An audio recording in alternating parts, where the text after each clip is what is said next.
Hey, everyone, it's Isaya. Welcome. This is another one of the podcast episodes of Isaya's Inspiring Evenings podcast episode, obviously.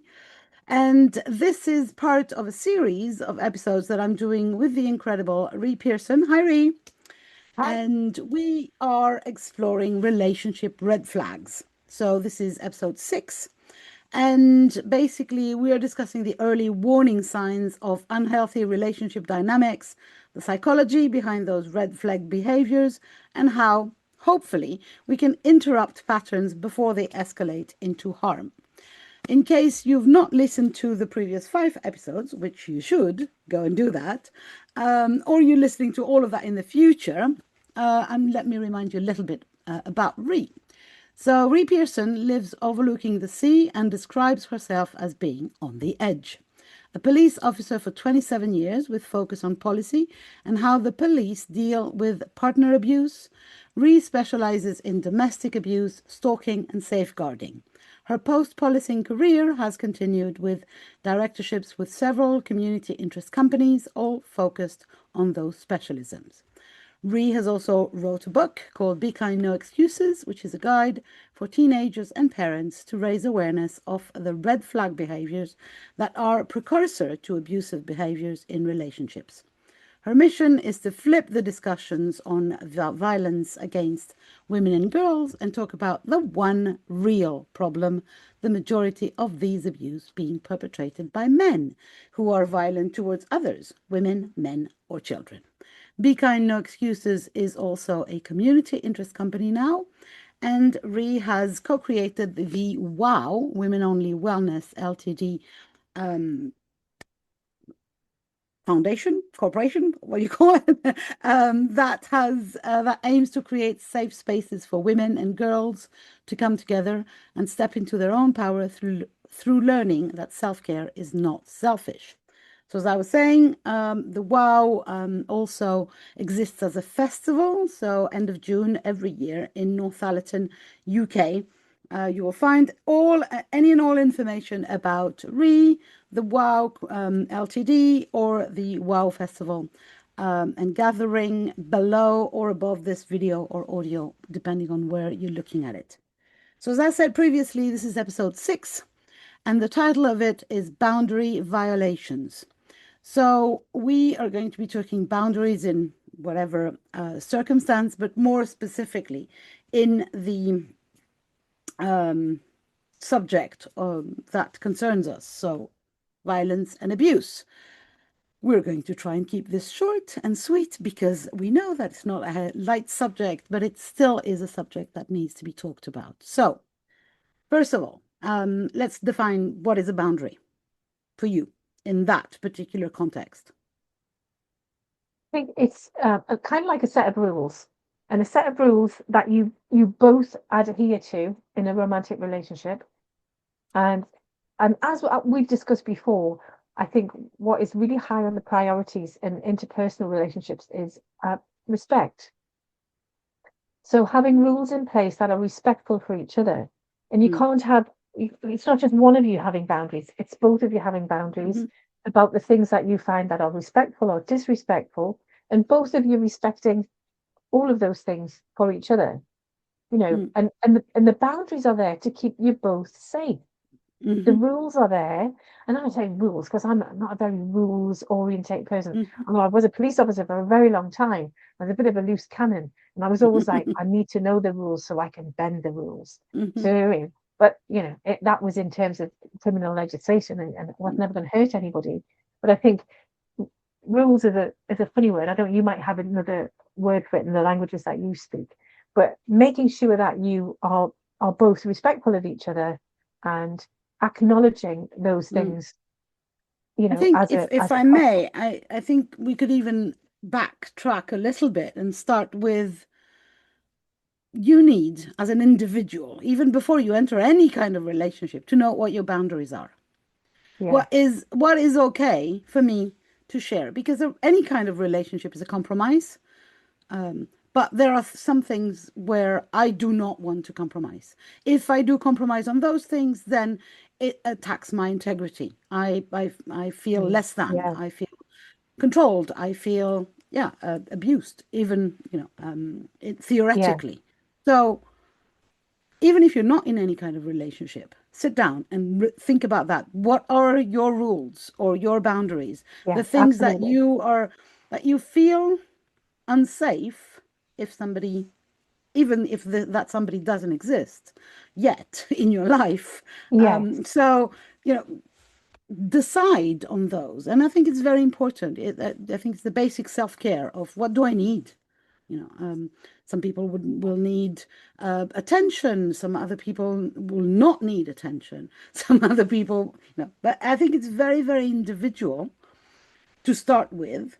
But then we have, of course, because we're talking in that our particular context, we have the fact that an abusive person does not have the same idea of boundaries because No. their idea is not for themselves, it's to control you. Yeah. Yeah. And I think that is absolute essential that you have self-respect Mm, before anything else. So yeah. your relationship with yourself is the most important thing. And you need to know. I mean, I wrote this down like years ago. I remember writing things down like what's my when you come out of a relationship and you think, well, I'm never going to do that again. And then you do. You're like, oh, here we go again.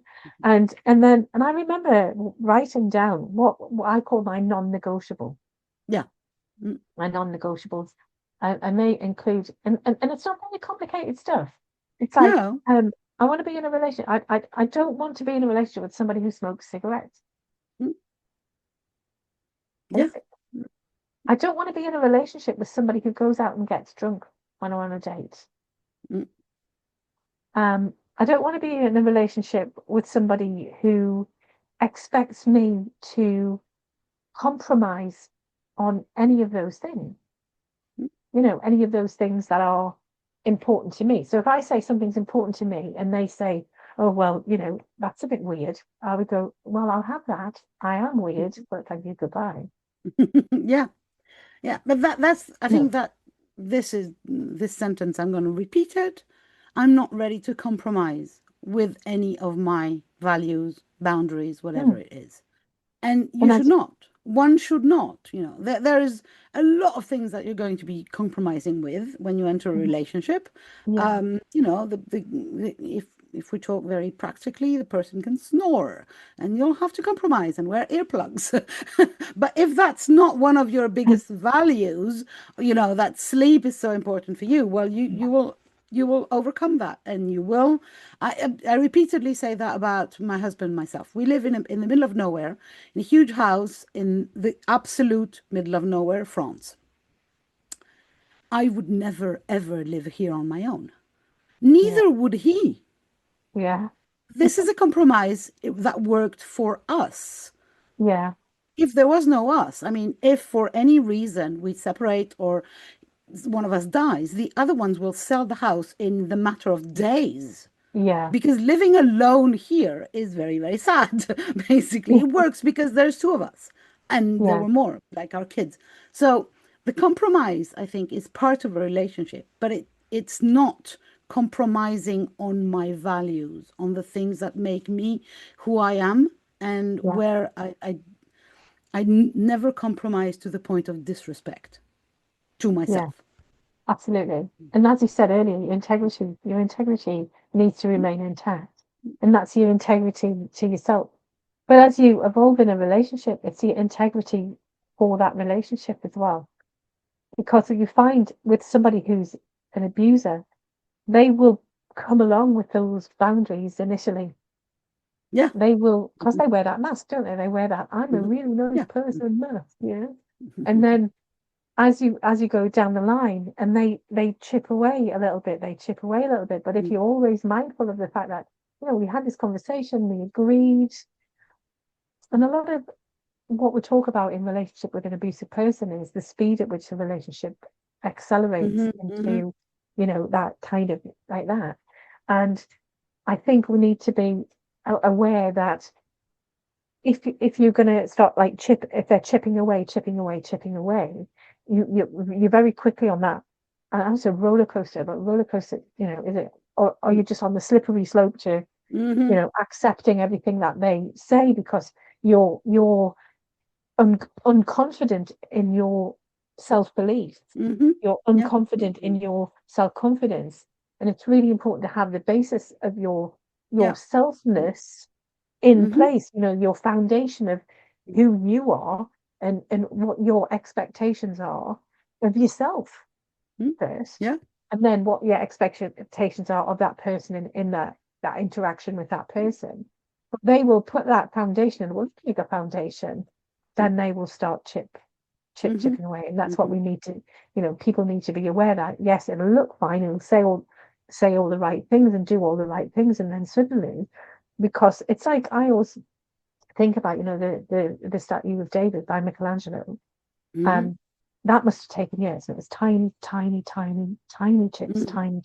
And that's what abusers do. I'm not saying that Michelangelo's statue, I mean, it's an amazing piece of art, but I'm just using sculpture as an analogy of how things chip away, and then suddenly you've got this relationship, whatever that looks like, and it's like not what you thought it was going to look like, because you have not, remember we talked about protected your values, your boundaries, your you have to be basically quite solid in who you are, I think. And I think that's quite difficult when you're 15, 16, 17 years old. I think sometimes it's difficult when you're in your 40s and your 60s. But when you're a teenager, and I think you need your parents, if you've got good parents, or you need that circle around you of people who, like girls, when we get together and we talk about things. Boys do that less. They talk about football and whatever it is they talk about. But, it's really important that people talk about emotions, talk about what's acceptable, and express that, because we place these values on emotions. But having that in place as your solid grounding is that's your platform, that's your and then it means that you don't get caught into the frog story. Did we already discuss the frog story? That's one of my favorite metaphors. But because that's what it feels like, right? You're in there, you're comfortable, and then the abusive person starts chipping away, and the heat gets warmer and warmer. And if you don't have a set of almost, written set of rules that this is not happening, not over my dead body, but over my alive body, I'll leave if this happens. And it's harder the longer you stay in it. It's harder to, like we said in the Paella story, it's harder to say it once you've let it go once. And I think because of where we are and how we're brought up as women, certainly, you're a people pleaser, and being a people pleaser is actually very, very dangerous. I think so too. We were talking yesterday with somebody else on a completely different topic about the 5 drivers of transactional analysis. One of them is so it's these things that you ingest when you're very young, and that you are kind of don't even realize that you're functioning by. And there's 5 of them. They come from your family, your environment in general, and society. And the biggest one that everybody shares is be nice. Be nice. Be nice to the lady. Come on, be a good girl. Come and say hi to granny. Oh, kiss that old grandfather that stinks. Oh, whatever. That's one. That's a big one. And I'm like, stop immediately. And I remember, literally saying to my kids, no, you don't have to be nice to anyone, actually. You have to be polite, yes. Don't be rude, but nice, no, you don't. And I think that for women mostly, we have been brainwashed into being nice and becoming these people pleasers. And then when we get in a relationship with somebody who has, how do you say that, wrongful intentions? Malicious intent, then obviously it will, because we're trying to be pleasing someone who has malicious intent, and there's no pleasing him until we basically disappear. There's no pleasing somebody who's going to be abusive. Doesn't matter what you do. So, we had this, we were fed, weren't we? Be a better wife. Be a better whatever the hell. With somebody who's going to be, you cannot be a better anything. And that's why women get into that state where they're so burnt out and they're on medication from their doctor. And there's actually nothing you can do.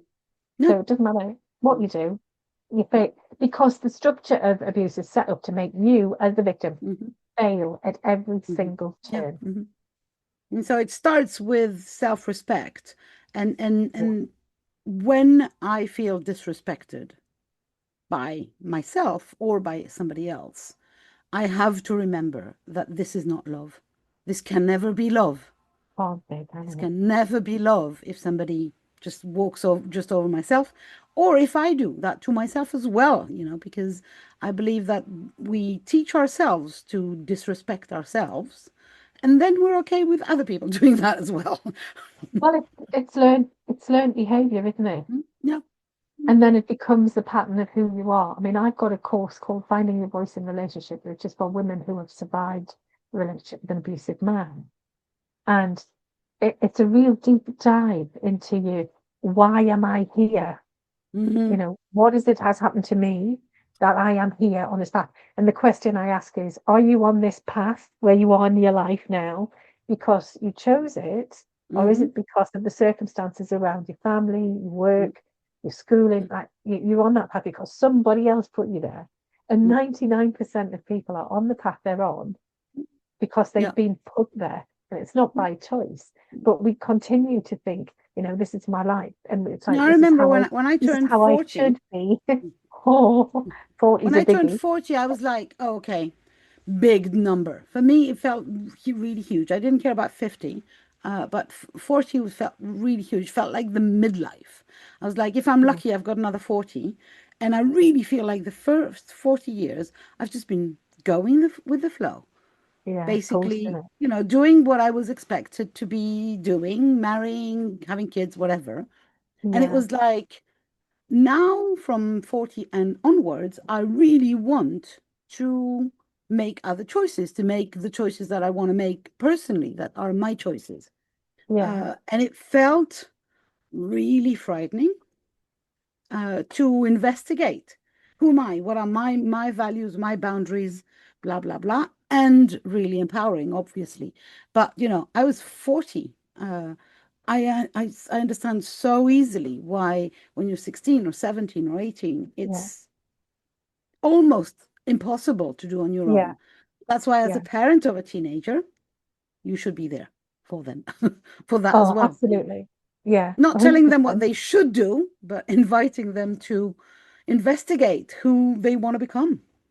Yes, and having those conversations without judgment. Mm, Because as a parent, my philosophy as a parent is I'm there to safeguard my children, not to judge them. mm, Because of course. they're always going to teenagers. I mean, God, it's a wonder I wasn't dead in the ditch. Sometimes, as a teenager, Agreed. going out, I used to like my friend used to tell her parents that she was with me, and I used to tell my parents that I was with her, and we would be out all night in the city. You'd be like 15, 16-year-old night clubbing. And honestly, when I think about it, I'm like, oh, I hope my kids they didn't do that, but they didn't. But my philosophy would be safeguarding above judgment because we've all done stupid things, Mm, of and course. you have to Yeah. be open to have those conversations. Like No, we I remember talking, telling my sons repeatedly, I don't care if you call me at 3 a.m. saying I yeah, don't want to come back in a car with the person that drove me when they didn't have a driving license. The person that sure, drove me is now drunk. I don't want to go in the car. And I said, please give me a call. I will come and collect yeah, you. And I will not even think about the state, what you are, what you've taken or not taken, you or your friends. I will just do the driver so that everybody gets home safe. That's all. yeah, And I did. 100%. Yeah, yeah, I yeah, did that, and I was okay to drive at 3 a.m. at the other end of freaking land because we're yeah, yeah. and I did even after my sons had driving licenses because it was like, no, I'm not doing that. Oh God, Um, yeah. And and that, I but the think thing, the thing, the beauty of that is, Isaiah, those our children who are now adults will take that forward in their own families because hopefully, yes. that is the standard that you set as a parent, Mm, and that breaks the cycle of mm, why why did you go and do that, and like being mm, mm. shouted at and being grounded. I never grounded Yeah. my kids. Mm, My daughter was here yesterday with her daughter, and we were having a conversation with some of the family, and my daughter said, my mum never smacked my bottom. And I said, it didn't occur to me that was an option. It's still here, Yeah. it's actually legal to hit your kids. In England it is, not Scotland, but and breaking that because it comes from a Victorian standard, and do as you're told, and then as women, well, obviously women were not, or they didn't have autonomy, and they were possessions, and you belong to your dad, and then you belong to your husband, and whatever happened to you was pretty much fascist. Yeah. But having those things in place and making sure that you're not doing things because you want to please that person, if that thing makes you feel disrespected. One of the things I say early on in romantic relationships is, when something happens, say, when they ask you to do something or they want something, test the water, say no, and see what that person's reaction is.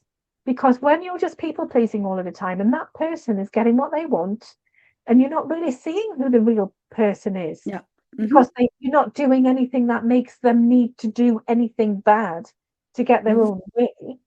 So if you say no early on in the relationship, that will show you what their reaction is to being challenged. There's a huge power in the no, in whatever circumstance, and I will add that no is a complete sentence. It doesn't need justifying or explaining. No is no. Do you want to, come to the pub with me and have a drink with my drunken friends? No.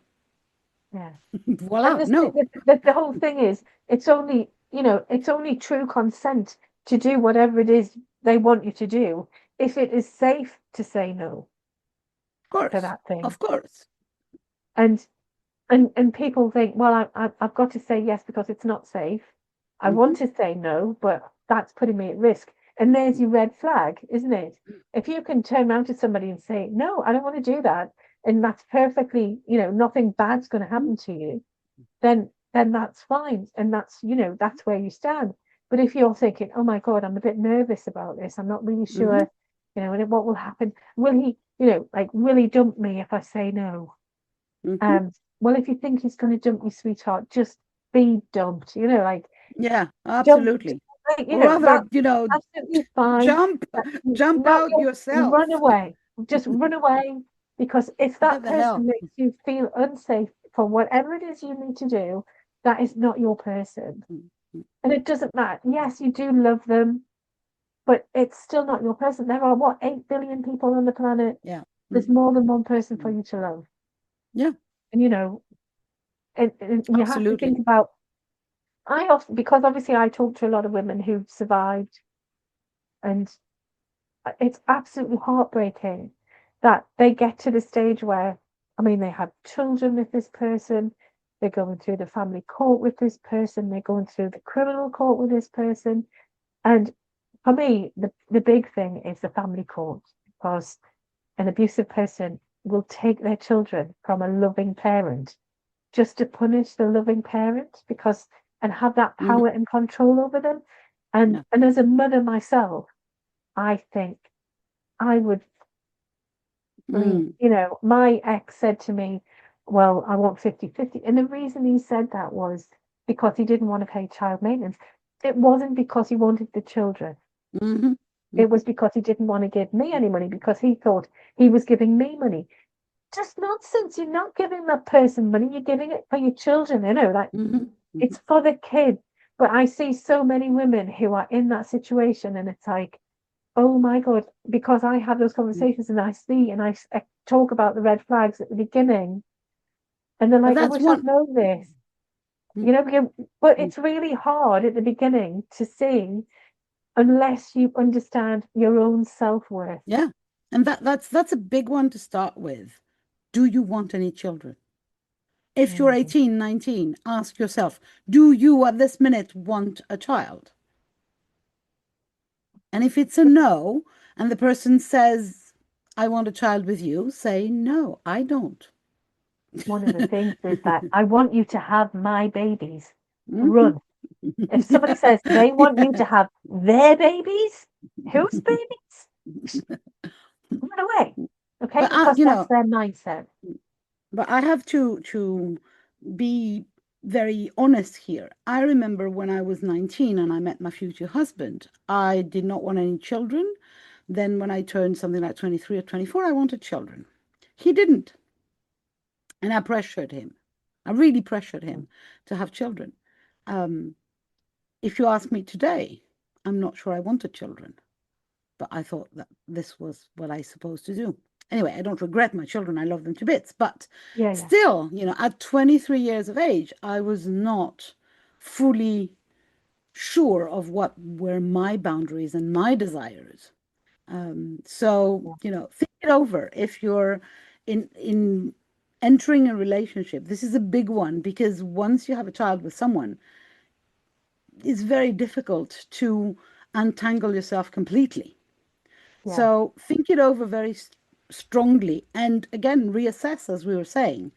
You might not want a child now, you might want tomorrow, blah blah blah, but think it over and really with yourself, not with the other person. Just, go and sit on a Yeah. bench and think And about nobody that. talks about when you've decided that you do want children, and then when you get them, you just don't want them anymore. Nobody talks about that, do they? Like, oh my God, what have I done? Yeah. Now for Too me, it was, late. I was very happy to have children, but I'm not sure that I had them for the right reasons. Let's put it this way. And it was a lot to please other people. Not my husband, who Mhm. obviously didn't know what them either, but my mother, society, my aunts, the whole Greek Smala family, Yeah. who, you have to have children. You have to be a mother. If you're not a mother, you don't exist, basically, for the Greeks. As a woman, motherhood is your one um, degree of Oh my validation of God. womanhood. Yeah. But it's really important, I think, to actually get to know yourself, mostly when you're young, and Mhm. get to know yourself on your own, as we were saying, and to Yeah. be okay with Oh, that. one of the other boundaries that I have has he ever lived on his own? Oh, that's a good one. Yeah, because then you kind of get an idea of like, are they independent and not depending on other people, and specifically not depending on their mother to do their laundry. Hmm. Big and Or on their coming. previous girlfriend. Or on a, like you go, because it used to be women, women. My mother-in-law, who I adore, she um she went from living with her parents at 19 to living with her Yeah. husband, and has lived with her husband ever since, Mm-hmm. and Yeah. So many has never women. has never experienced living on her own. So many women of like sort of our generation and older. I did live on my own Hmm. for a while. I lived on my own quite a lot Hmm. because I got married very young and then divorced very young and then lived on my own and then Hmm. got married and then divorced and then lived on my own. So I've probably lived on my own for longer in my adult life than I have Hmm. been married. But of course, the second time I had my kids, so I wasn't actually on my own, but I was single. But it's interesting to see how, when a man has separated from his partner, do they go back to their parents or do they get their own place and live Hmm. independently? And that to me is and I'm, other people will have different opinions, but for me, it's like you move back in with your man. You're 40. What's going on? Then, So yeah, okay. really. So obviously, to go back to the boundaries thing, the one advice that we can give to any woman or girl who feels that her boundaries are being trampled over is get the hell, right? Run. Yeah, well, yes, If yes, you can and it safely, if safely. you're still in that situation where you can leave, just do that. Hmm.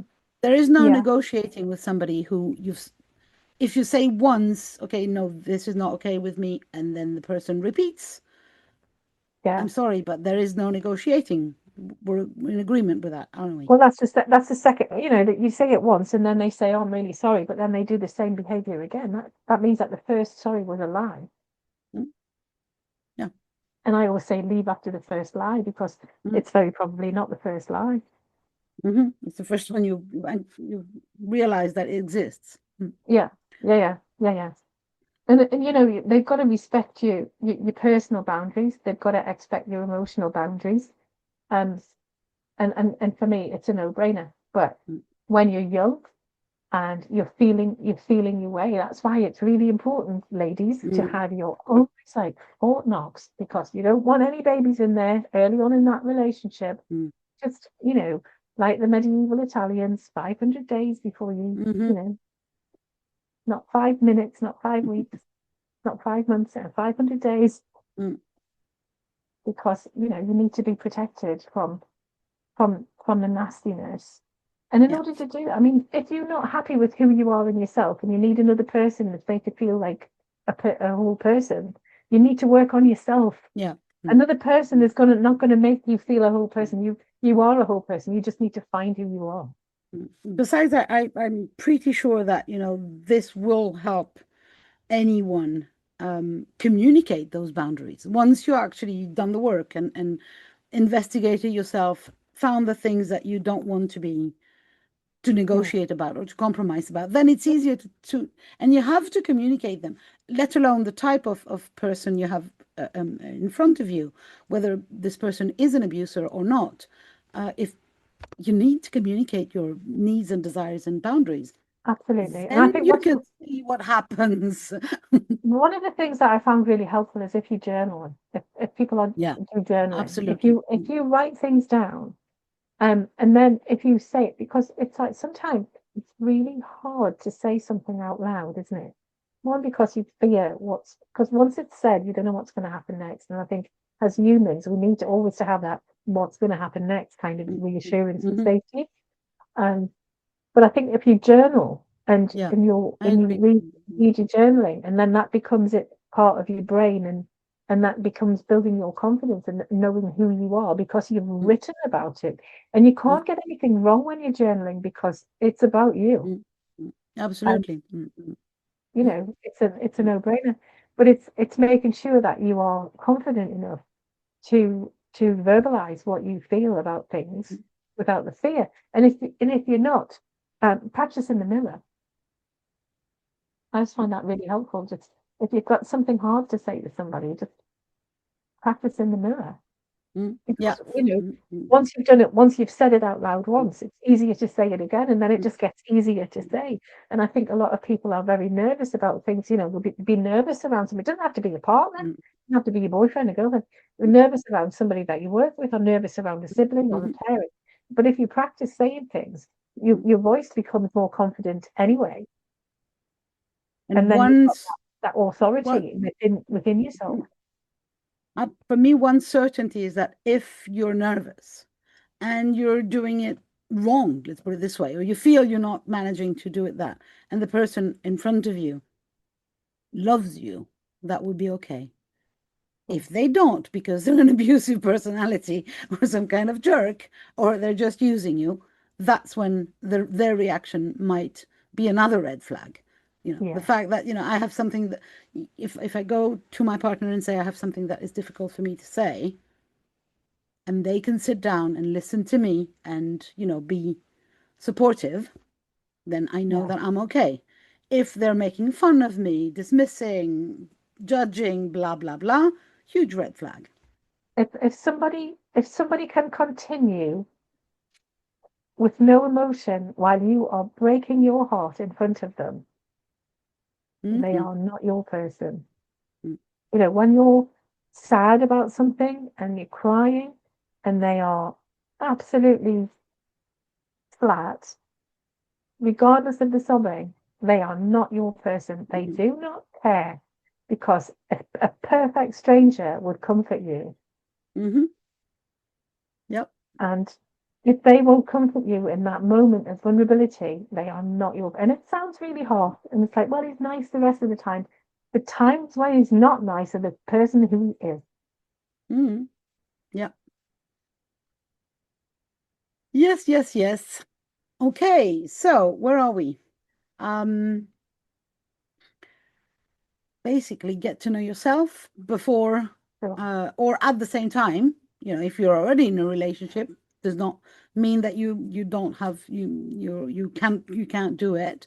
And taking time with yourself, journaling, playing in the mirror, rehearsing it, and really getting to know yourself is the best way to define your boundaries, and then you will be in a better position to have them enforced by Yeah. whoever, Yeah, yeah. whether the person is or is not an abuser.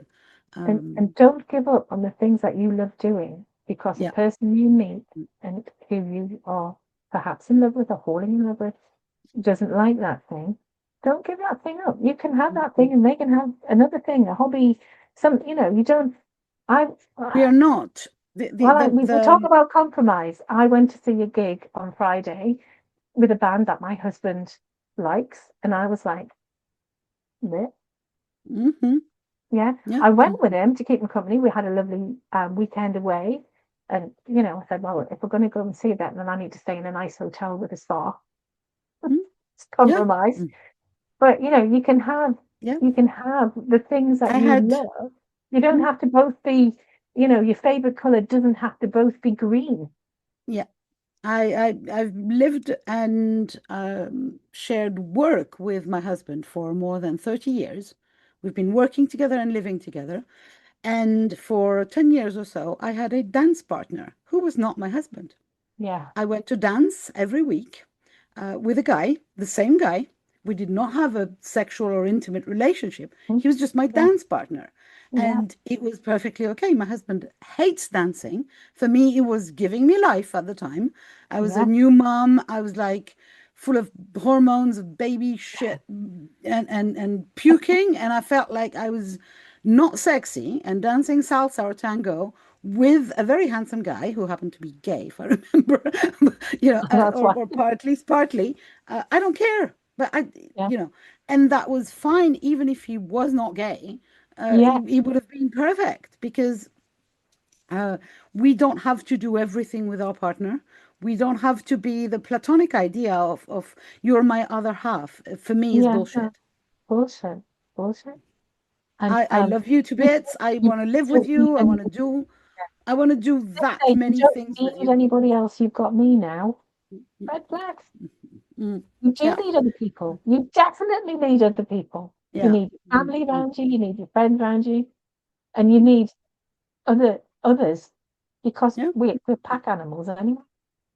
yeah. And we always have. I mean, in the Middle Ages, families used to live together with the grandparents and the aunts and the uncles and the cousins and everything in the same freaking house, in the same freaking bed sometimes. Yeah, And that like in Willy because Wonka. yeah, because people need other people. We also need some alone time. That's not what I'm saying, but uh, I don't think that any one person is enough to make me happy, except if that Absolutely. person is me. Yeah, exactly. That's spot on. Absolutely. So yeah, work on your boundaries, and work on kind of, how can I say that?